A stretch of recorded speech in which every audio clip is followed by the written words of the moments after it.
natamani sana kufika mbali zaidi. Sababu tu ni vile kipato hakikidhi mahitaji. Kwa unajibana bana tu ili uende na ulivyo, sio ka. Malengo yako ni yapi kuvuka zaidi? Maana kuna pia collab ambazo nimekuwa nikiona ukifanya na baadhi ya wasanii hapa Karago. Wewe kufanya kazi na Kibo G nakumbuka. Kweli. Lakini pia naamini kwamba kuna malengo ambayo ni target kufika mbali. Ndio. Na haya bwana, umejifunza mapenzi sio vita. Adeboy, mwaka 2026 umekuja na kitu kipya. Kweli. Mwondoko mwingine kabisa. Kweli kabisa.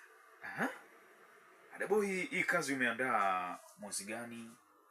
Lakini pia wakati unaandaa hii kazi ulikuwa unawaza nini? Kwa sababu naona umepeleka message katika jamii. Umejifunza mapenzi sio vita. Na huu mwaka umekuja na kitu kipya. Yaani unajua ukija kuandika kama wimbo kuna kitu labda utakuwa ushapitia. Kama sio hivyo basi kuna kitu umekipitia kwa huo muda. But nakumbuka huo wimbo kipindi naandika kuna kitu nilikipitia muda mfupi sana. Kipi tena, uliumizwa? Kiliniuma hatari sana. Wazenu waliumizwa jamani. Kuna sehemu inasema hivi, ngoja tutashangaa, lakini mtu imagine tu mtu unampenda kama leo, sawa? Alafu kesho unakuta na mtu mwingine kabisa, alafu na alikuahidi mwenyewe. Inauma. Kwamba wendo wa kwanza la mwisho kabisa. So nikaona hiki kitu, alafu nikakumbuka kweli, kwa sababu waga tunaona hata kwenye movie, kwa maisha ya kawaida vipo hivyo. Hata mwenyewe vimenikuta basi ndio vipo kabisa. So, ni real life. Nikaamua kweli niandike wimbo wa kuumizwa tu. Kwa hiyo jamani, alimuumiza Adeboy, ujumbe umfikie.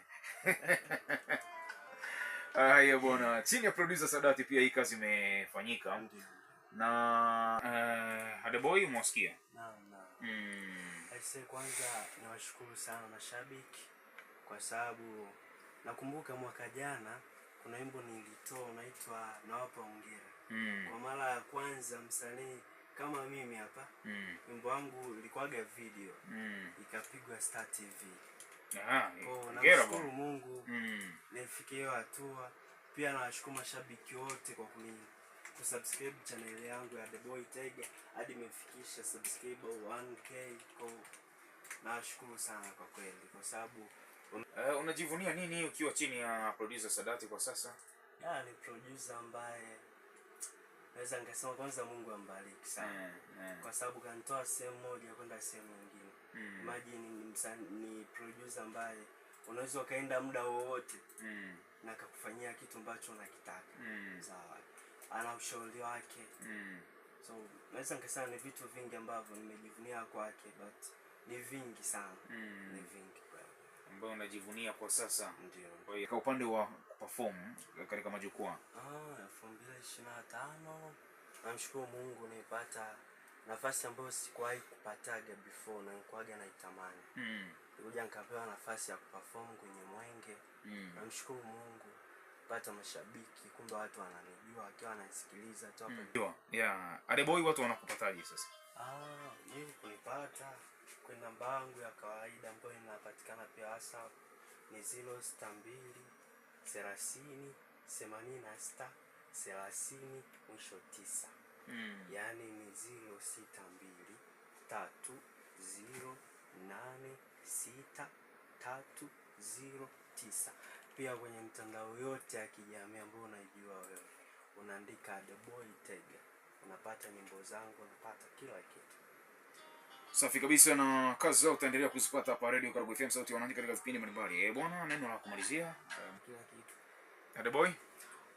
Mimi nawashukuru sana mashabiki. Pia kuna project inakuja muda so mrefu inaitwa Naumizwa Tu.